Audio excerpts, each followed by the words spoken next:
உங்கள் தந்தி தொலைக்காட்சியில் பிரம்மாண்டமான காட்சி அமைப்புகளுடன் சாணக்கிய தந்திரம் ஞாயிறு முதல் தினமும் இரவு 8 மணிக்கு. சென்னை தியாகராய நகரில் கவிஞரும் திரைப்பட பாடலாசிரியருமான வைரமுத்து செய்தியாளர்களை சந்தித்தார். அந்த காட்சிகளை பார்க்கலாம். தொலைக்காட்சியிலும் பார்த்தேன், சமூக ஊடகங்களிலும் பார்த்தேன். அது ஒரு குறை கேட்பு நிகழ்ச்சி. குறை கேட்பு நிகழ்ச்சிகளில் குறைகளை சொல்லத்தான் அவர்கள் அழைக்கப்பட்டிருக்கிறார்கள். குறைகளை சொல்வது என்பது ஒன்றும் தப்பில்லையே. குறைகளை சொல்வது என்பது ஒரு குடிமக்களின் உரிமைதானே. கேட்டுக்கொள்வது ஆளும் தரப்பினுடைய கடமைதானே. உரிமை கேட்டவனுக்கு இருக்கிறது, கடமை ஆளுகிறவர்களுக்கு இருக்கிறது.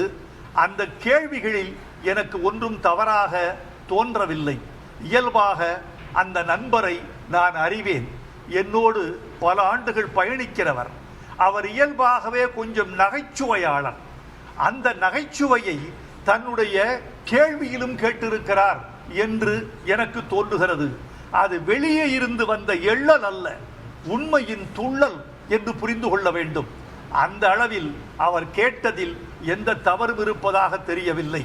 ஒரே ஒரு செய்தி, மன்னிப்பு கேட்க வைக்கப்பட்டாரா, இவராக சென்று கேட்டாரா, அது மன்னிப்பு தானா என்ற விவரங்கள் முழுமையாக தெரியாமல் இது குறித்து அடிக்கோடிட்ட கருத்து சொல்வது ஆகாது. சினிமாத்துறையில பல்வேறு சர்ச்சைகள் எழுந்துட்டு வருது. இந்த ஹேமா கமிட்டி தொடர்பா இந்த மாதிரி விஷயங்கள், இதை பத்தின உங்களுடைய கருத்து என்ன சார்? மூத்த நடிகர்கள்லாம் சில பேர் இதை தெரியாதுன்னு சொல்றாங்க, அதே எஸ்கேப் ஆக சொல்றாங்களா? இதை பத்தி நீங்க என்ன நினைக்கிறீங்க? இது மிக முக்கியமான ஒரு கருத்து.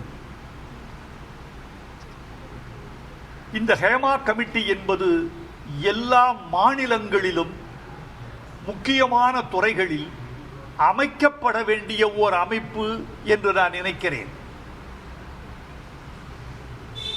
திரைத்துறையில் மட்டுமல்ல, நாட்டின் எல்லா துறைகளிலும் பெண்கள் பாதுகாப்பை நாடுகிறார்கள். பெண்கள் சுரண்டப்படுகிறார்கள். பெண்கள் பாலியல் துன்புறுத்தலுக்கு ஆளாக்கப்படுகிறார்கள்.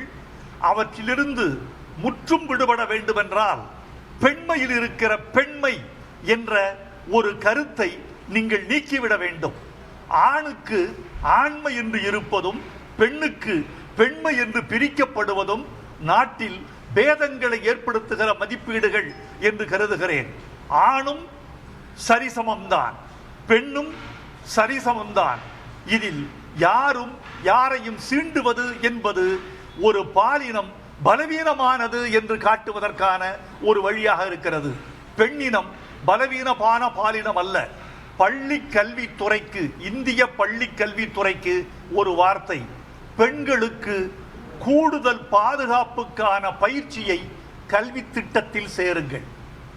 பெண்களுக்கு விளையாட்டு பயிற்சி மட்டும் போதாது, எழுத்து பயிற்சி மட்டும் போதாது. பெண் குழந்தைகளுக்கு தங்களை தாங்களே காத்துக் கொள்கிற உடல் வலிமையை ஊட்டம் செய்ய வேண்டும். அவர்களுக்கு பயிற்சி தர வேண்டும். இது ஒரு புதிய இந்தியாவை எழுதுவதற்கான தொடக்கமாக இந்த ஹேமா கமிட்டியை நான் பார்க்கிறேன். உங்கள் தந்தி தொலைக்காட்சியில் பிரம்மாண்டமான காட்சி அமைப்புகளுடன் சாணக்கிய தந்திரம் ஞாயிறு முதல் தினமும் இரவு 8 மணிக்கு.